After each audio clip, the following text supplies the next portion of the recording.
Take three. Take three. Go. New Orleans is a very special city, and the Girl Scouts of Louisiana East are eager to share it with you. Despite what you might think, New Orleans is much more than Mardi Gras and music. The city covers 365 square miles, but more than 150 square miles are underwater. This city is surrounded by water and is divided by the Mississippi River. New Orleans has the Vieux Carré, Audubon Zoo, the Superdome, jazz museums, Creole cooking, and much more for Girl Scouts like you to experience. This video will help you understand New Orleans and also help Girl Scouts from brownies to ambassadors earn the New Orleans Heritage Trail Patch. There will be a link to questions in the description for the Girl Scouts to fill out when they have done a certain part of the trail. Now that that's said, let's start our tour around New Orleans. We start our walk at Decatur and St. Peter Street, where we can see Jackson Square. Nearby Jackson Square, we can see the Mississippi River from the Washington Artillery Park, which has a cannon in the middle. From here, we have a great view of the St. Louis Cathedral, and you can walk over to the Moonwalk Point on our tour, where you can get a closer look at the mighty Mississippi. The Indians called it the Mississippi, or the Great Water, and the name fits perfectly. The river is very wide, and it's as deep as a 20-story building in some cases. The river is the longest in North America, and it spans over 2,300 miles long, flowing from Canada to the Gulf of Mexico. There is something called a dredge working in the river. The nature of the river is to bring soil toward the sea. At one curve in the river, the soil builds up on the east bank, which is the bank we're currently standing on, and which is where most ships need to dock. So, the port commissioners put in a dredge to stop the soil from building up there so ships can properly dock where they need to. Now let's move to the moonwalk. A man named Jean-Baptiste Lemoyne, Sieur de Bienville, picked a place where there had been an Indian trading post. The French asked him to build a city near the river, close to its end, and to name it after the Prince Regent of France, Louis-Philippe, Duc d'Orléans, or Duke of Orleans.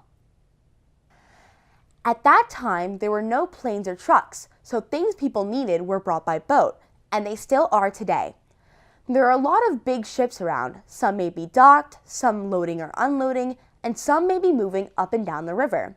In New Orleans, we have smaller boats called ferries that take people walking or in their cars from one side of the river to the other. From these ferries, life on the river is truly a wonderful sight. We call this park Jackson Square. This park actually used to have a French name, Place d'Armes, or Parade Ground, then a Spanish name, Plaza de Armas. The statue of the man in the center is General Andrew Jackson, the 7th President of the United States and the hero of the Battle of New Orleans in the War of 1812. He was most likely very excited to have won the battle, but what he didn't know, and neither did the British redcoats they were fighting, is that the war had already been over 2 weeks before this battle. With no television, internet, or daily newspapers, news traveled very slowly. This was over 200 years ago, when our country was just developing. The inscription in the statue was put there long after the statue was erected by General Ben Butler, the commander of the occupying Union forces during the Civil War.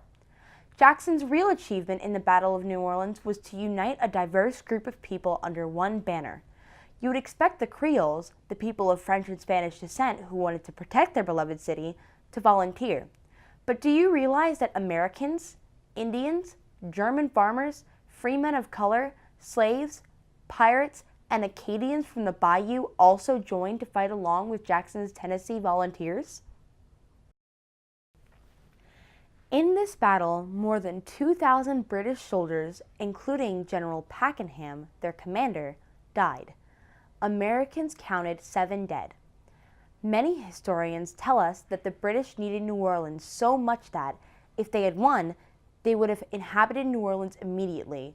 For although the treaties to end the war had been signed, they had not yet been ratified by the countries involved. Imagine the shock and dismay of the Creoles in New Orleans. Suppose the governor of Mexico suddenly appeared in your city and said to your mayor, "You are now the property of Mexico. You belong to us." Crazy, right? Now, as you can see, the American flag flies over Jackson Square. But it wasn't always that way. Jackson Square has had more different flags flown over it than any other place in the United States. In the very beginning, not long after Columbus had discovered America, the Spanish came here looking for gold. Of course, there were no cities yet, so there was no Jackson Square, but the land belonged to the Spanish. Then the French came floating down the Mississippi River, led by a man named La Salle, who claimed the land for France. Later, the French started the city and put up their flag. Soon, though, the King of France needed a present for the King of Spain, so he gave all the land back, and up went the Spanish flag. Spain took over, but weren't too interested in New Orleans and didn't arrive for quite a while. When they finally got here, they were not welcomed by the French citizenry, who had no desire to become Spanish. One rebellious group even cut the anchor chain on the new Spanish governor's boat and sent him drifting down the river. The anchor, with its chain still attached, was found during excavation for the Rivergate Convention Center. It is now in the Maritime Museum. Then Spain gave New Orleans back to France, not to a king, but to Emperor Napoleon, and the French flag flew again. The people of New Orleans must have been so confused. Later, when Napoleon needed money to pay his army, he sold New Orleans and all of Louisiana, which included over 7 full states at that time, to the United States. This was called the Louisiana Purchase, and Thomas Jefferson was our current president at that time. So the Stars and Stripes went up the flagpole. New Orleans, at this time, had North America's fully developed free black community, largely responsible for the evolution of Africanized music, dance, folklore, art, and cooking. But then there was a war. Not a war between people who lived across oceans, but a war with other Americans who lived north of New Orleans, like in New York and Boston and Chicago. That was awful, because sometimes it was brothers and sisters having a terrible, terrible fight.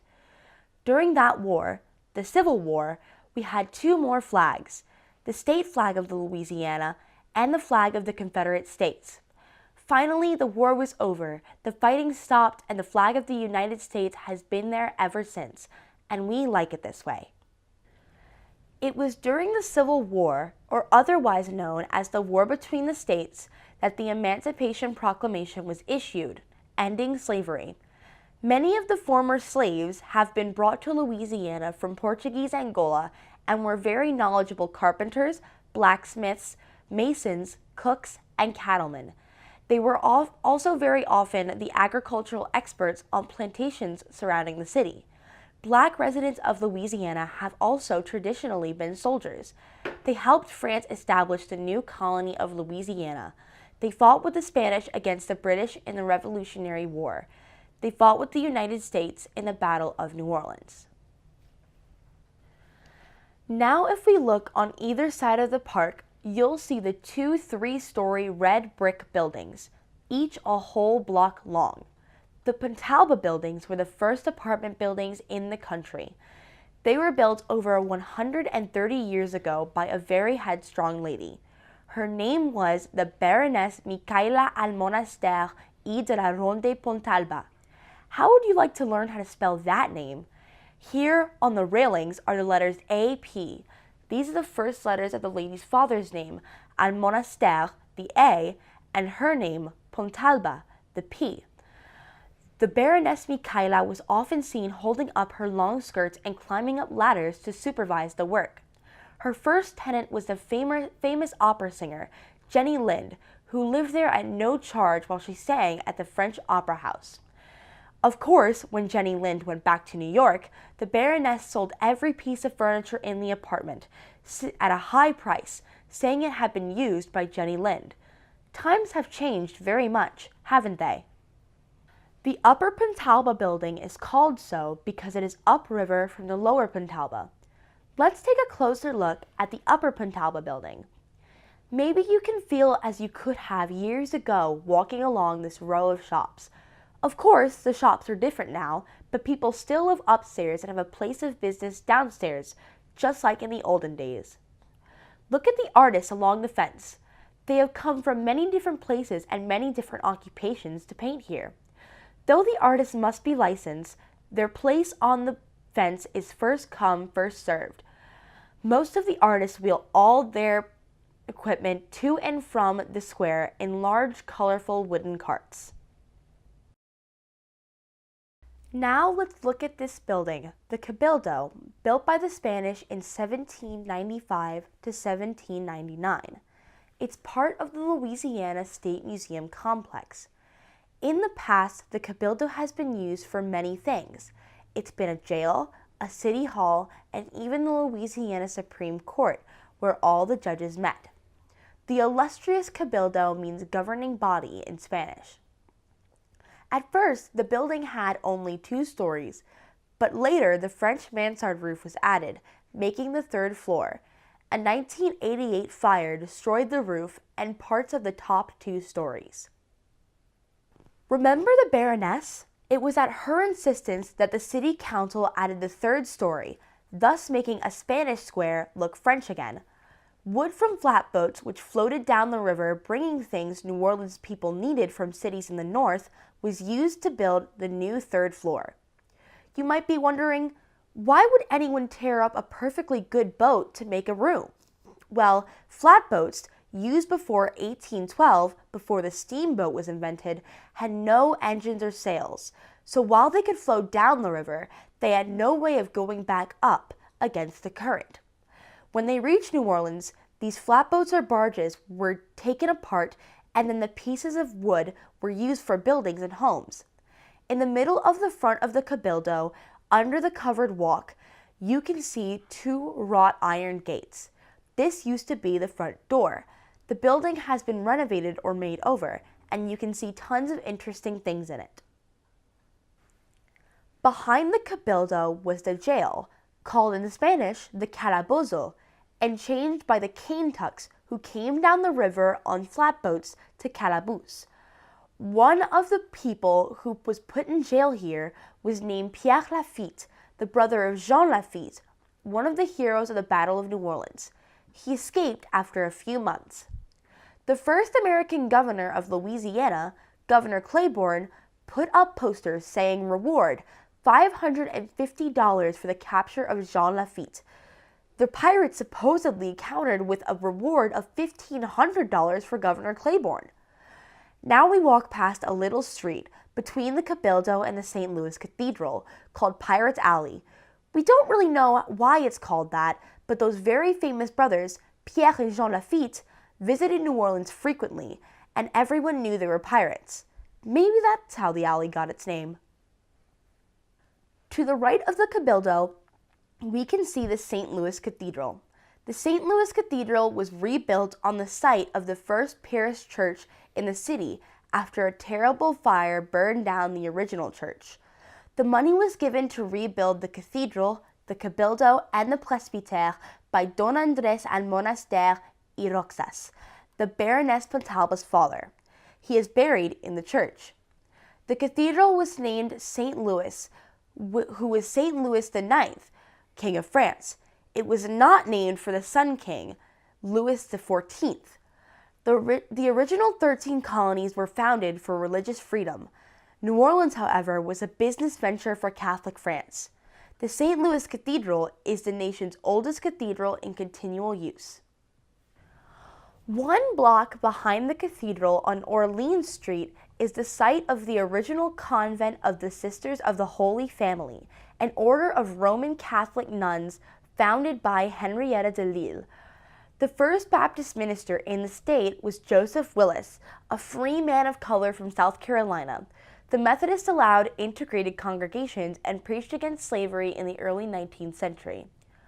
2 fires burned the French Quarter in the 18th century. In 1788, 832 buildings burned, and in 1794, 232. Since the Spanish were in control that time and imposed their building style on rebuilding, Most of the French Quarter architecture is Spanish. Many years after the cathedral was built, the middle spire, one of the pointy parts of the roof, fell and destroyed much of the cathedral. It was restored and redesigned by architect de Poitiers. If you look at the map of the French Quarter, which at one time was the whole city, only 13 blocks long and 6 blocks deep, you can see that New Orleans was not very large. Most of the people were Roman Catholics, so this church was a very important place. Since there were no daily newspapers, all the news and important announcements were nailed to the doors of the cathedral. Inside, you can see very beautiful stained glass and paintings on the very high ceilings. All the writing under the murals and the Stations of the Cross is in French. As we walk on past the cathedral, we pass Père Antoine Alley, named after the beloved priest of the cathedral. Think about that. On each side of the church, we have a street, one named for the bad guys and one named for the good guys. As we keep walking, we can see the presbytère. It looks almost exactly like the Cabildo and is the second building we've seen today, which is a part of the Louisiana State Museum complex. Instead of having just one, New Orleans has a group of museums showing you how much fun history can be. The presbytère was built as a house of the priests of the cathedral. Then the city bought it to use as a courthouse, before it became a museum. There are so many things that are really great to see. As we walk past the presbytère, we arrive on St. Anne Street between Jackson Square and the Lower Pentalba building. On St. Anne, you will pass Bricato's ice cream parlor, where was one of the best places to taste your Italian heritage. There is also a visitor information center here that will provide you with maps and other information to other sites and points of interest around the city. Now we move to the middle of the block, to the 1850 house. The 1850 house is really just a townhouse. In it, you can see just how people lived in New Orleans before the Civil War. If you had lived in New Orleans in 1850, you might have lived in a house like this, store or business downstairs, and house upstairs. Just in case your family rented the store to someone else, there is a private family entrance. The 1850 house is also a part of the Louisiana State Museum complex. Brownies, you are officially done your part of the Heritage Trail. After you fill out the required questions in the description, you will have earned your patch. Juniors and up, you still have a little ways to go. As we continue walking down St. Anne Street, you can see a restaurant where you can see and taste something you've never had anywhere else. The building in front of us is Café du Monde, a good place to rest after walking around the French Quarter. Here you can eat French square-shaped donuts with no holes and powdered sugar on top. They are called beignets, pronounced ben-yé. Most people eat them with café au lait, otherwise known as coffee with milk, but they are also delicious with milk, chocolate milk if you prefer. As we pass Café du Monde, we can see Aunt Sally's. Most days between 10 a.m. and 3 p.m., you can watch pralines being made here. It's really fun to watch the cooks stir the big pots of brown sugar and pecans and then drop the spoonfuls of the hot mixture onto the cool counter to harden into New Orleans' own candy. If you happen to visit New Orleans, try one. These pralines are absolutely delicious. Now let's keep going. There are more interesting shops on this street to see. No visit to Jackson Square would be complete without seeing the French market. Not so long ago, it was all very different. The shops weren't new and pretty. The French market was a row of open sheds where fishermen and farmers came every day to sell their fish and crabs, oysters and shrimp, as well as all kinds of fruits and vegetables. People say that even before the city was here, the Choctaw Indians had a trading post at this very spot. Those who operated the stalls in the French market represented almost every ethnic group in New Orleans. First the Indians, then blacks, Frenchmen, Greeks, Italians, Spaniards, and Orientals. Madame John's legacy at 632 Dumaine Street is a rare surviving example of French colonial architecture in New Orleans. It was built following the Great Fire of 1788 during the Spanish colonial period. The name Madame John's legacy comes from a short story in the famous 19th century author George Washington Cable. In Tite Poulette, the house was owned and lost by Madame John, a free woman of color. The museum houses very few displays, as it is mostly revered for its architectural significance. Juniors, you have officially finished your trek of the Heritage Trail. After you fill out the required questions in the description, you will have earned your patch. Cadets and up, you're almost finished. You have a few more places to go before you earn your patch. Jean Lafitte was a privateer, entrepreneur, sailor, diplomat, spy, and a hero of the Battle of New Orleans. He led a colorful and mysterious life in the New World. It is unclear where Lafitte was born, but his presence in New Orleans and Barataria dates about 1770. The National Historic Landmark at 941 Bourbon Street is believed to have been used by the Lafitte brothers, Jean and Pierre, as a New Orleans base for the Barataria smuggling operation. Lafitte was the man to see if you wanted anything. The pirate became known as the hero of the Battle of New Orleans when in 1814, as the British lay at the mouth of the Mississippi River, Lafitte rushed powder, flint, troops, and other supplies to General Jackson at Chalmette. Be careful now, however. This building has become an adult beverage spot, reputed to be the oldest structure used as this in the United States. The outer facade and the outdoor patio do, however, provide a unique look at the historic landmark. Since opening its doors to the public in 1961, it has been the mission of the Preservation Hall to showcase and nurture the national treasure of New Orleans jazz music. The nightly performances at 726 St. Peter Street feature the finest jazz players New Orleans has to offer. Cadets, seniors, and ambassadors, you have officially completed the Heritage Trail. In the description will be all you need to answer your required questions. And once you're done with that, you have earned your patch. Thank you for watching and earning your New Orleans Heritage Trail patch through this video. I hope you enjoyed your adventure. Bye!